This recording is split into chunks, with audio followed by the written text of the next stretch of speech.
Shalom, it's Fallen Yeshua. Welcome to In the Rock. Don't usually do two videos in a day, but lots of questions and apparently, they need answers. But I want to answer this question, which by the end of the video, you'll get the gist of the question. I want to answer this question by just putting some knowledge out there, just putting some information out there to you sisters, especially those of you who are asking this question. See, in today's world, a large majority of sisters are pursuing things that are going to appease themselves. For instance, job, career, yada, yada, yada. And they hate and even they despise and hate the word submission. That is until they reach their mid-30s, early 30s, and they realize that they're not married. And they're realizing that avenue of having a righteous family, a husband, children with the man that you are married with, that is decreasing. The chances of that are nil or fast approaching zero. You realize your egg production is lowering, and let's just say, Yah forbid, or however you see it, you may have had a miscarriage or two because you were fooling around in the world. And you're wondering, can I even have children now? Am I going to ever have children? Am I going to ever have someone come from me? Bring life into this world?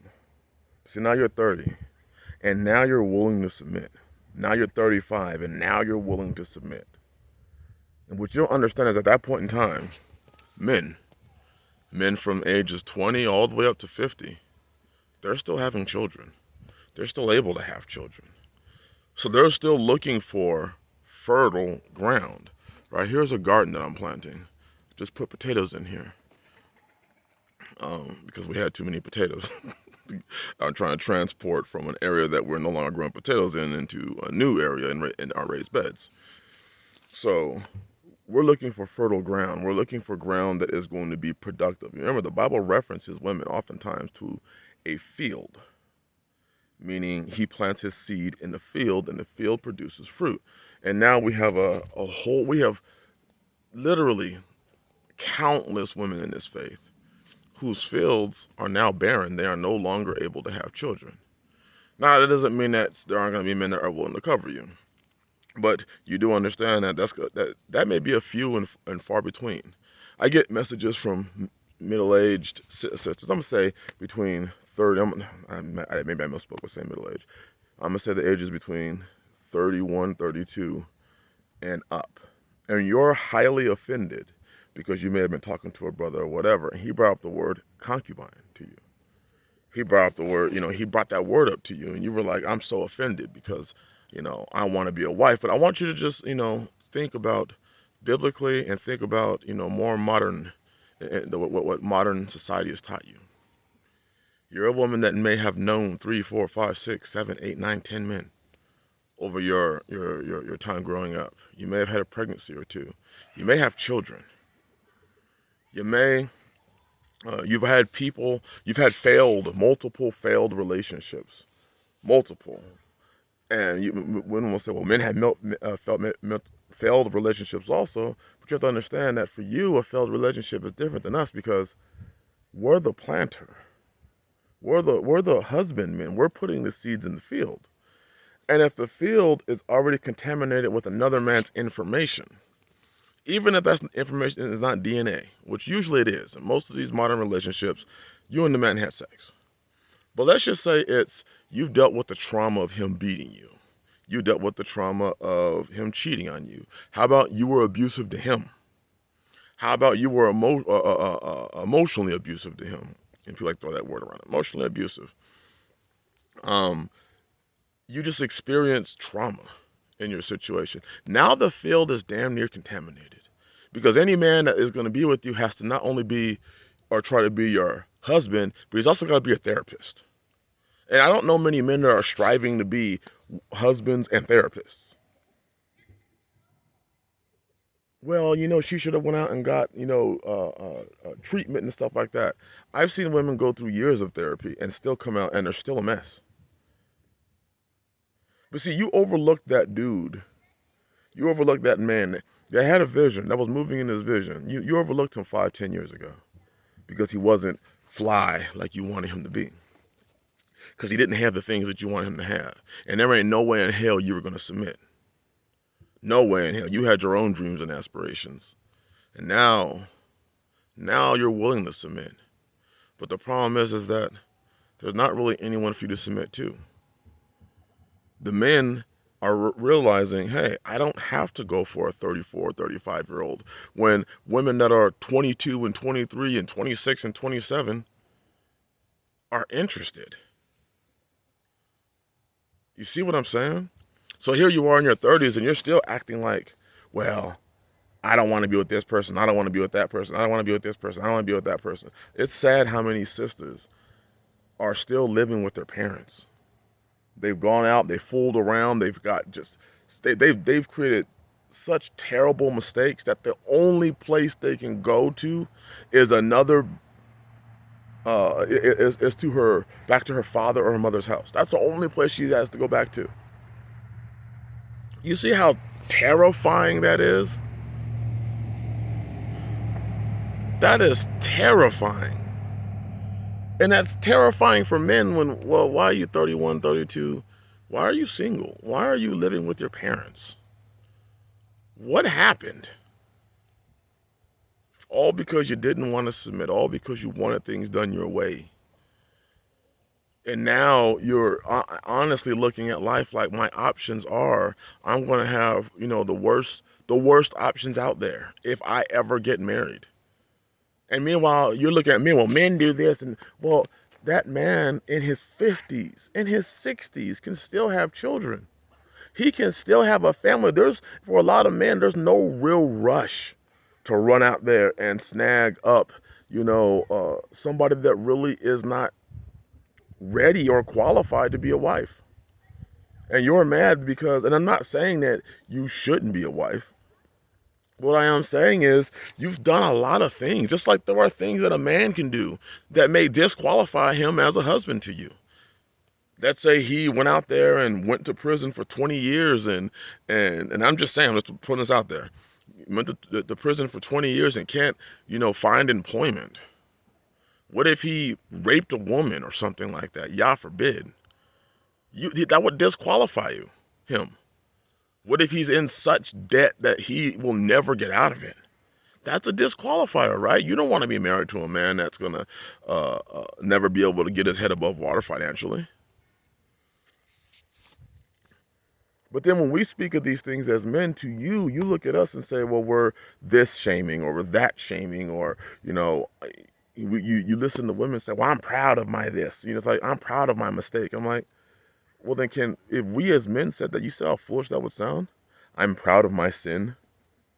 I'm glad I did that so I could go to prison.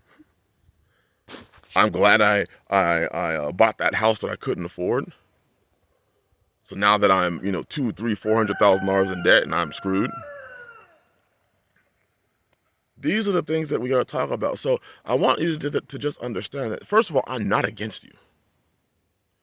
But this has to be spoken of because I'm seeing sisters today that are 30 and 35 and 40 years old still acting like they're supposed to be chased by men. And when I say things like, women, you should get into the habit of possibly presenting yourself. Where do you see that in the Bible? Well, I'm just going to put this out there, but where do you see women running around with men that weren't theirs? Or women running around with another man's seed, going to another man's house and saying, "Why don't you take care of my child and me?" Where do you see that in the Bible? Where do you see in the Bible that women ran around sleeping with multiple men, multiple men, and were still considered marriage material? I'm not talking about the one-off situation. I'm talking about a regular occurrence of this. Men went after virgins. Men went after fields that weren't contaminated because they wanted to put their own seed there. Even here where I am, you clear part of these trees and grasses grow up and all these other seeds were planted in it. And I have to do the work to get the soil to a position, to a place where only the seeds that I plant come up. And even then other seeds come up. And so a woman naturally is going to have seeds from society that are planted in her come up. Those are naturally going to rise up. Things she learned from society, things she learned from this world, those are already going to come up. But now she's got the traumas of other men, all because she wouldn't submit, all because she had the opportunity to join a man, but he didn't have it. He didn't make the money he wanted and he didn't have the house. But now after you've gone out and acquired and had your field sown with all sorts of seeds from all sorts of men and all sorts of hurts and all sorts of this, you went out and did that. Now you're ready. Now you're ready. And he's going to have to spend more time. He's going to have to spend the first year or two of the marriage just trying to get out every other man that you've been with out of you. And I talk to a lot of men, and the consensus is that it's not worth it, sisters. It's not worth it, especially if you have a man. Let's say you've gone through those traumas, and there is a man that is still willing to take you, and you're over there acting like, well, I don't know, let me figure it out. Does he have a house? Oh, he's got a house he's paid for. See, because after you bypass that good dude because he didn't have what you wanted, now when you're back at your father's house, at your mama's house, living in some crappy apartment somewhere, alone, even if you live in a nice apartment, but you're alone, that man's living in a house that's paid for, on the land that's paid for, driving vehicles that are paid for. He's got no bills, but you passed him up because you didn't want to be part of his vision. This is why things continue to fail in this society. This is why things continue to fail in Israel. So your last hope is, let me run to church. You know, that saying, if you're scared, go to church. Well, they're scared, so they run to church. And they hope their pastor can figure out something. Just to find out that in these churches, in these camps, in these ministries, it's the same thing. You get passed around from dude to dude. You're bouncing from penis to penis, hoping to land yourself.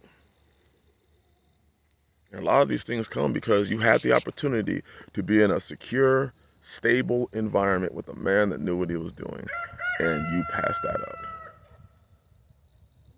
I don't want to submit. I'm not submitting. I ain't doing. Now suddenly, years later, years of trauma later, I'm willing to do it. You see how foolish that is? We're going to have this live stream this week. Y'all willing, we might try tomorrow. Y'all willing. Me and the sisters are going to talk about this. But this is what's leading to the continued. Feminism has failed y'all. Such as feminism has failed y'all. Anti-submissiveness has failed y'all. It's time to do something different. It's time to do something different. Lest you find yourself 70 or 55 or 45 and just bitter as hell. Your children won't like you. Nobody likes you. Nobody wants to deal with you. Anyways, just answering the question. I will further answer this question further on the live stream. Anyways, bless y'all. Shalom.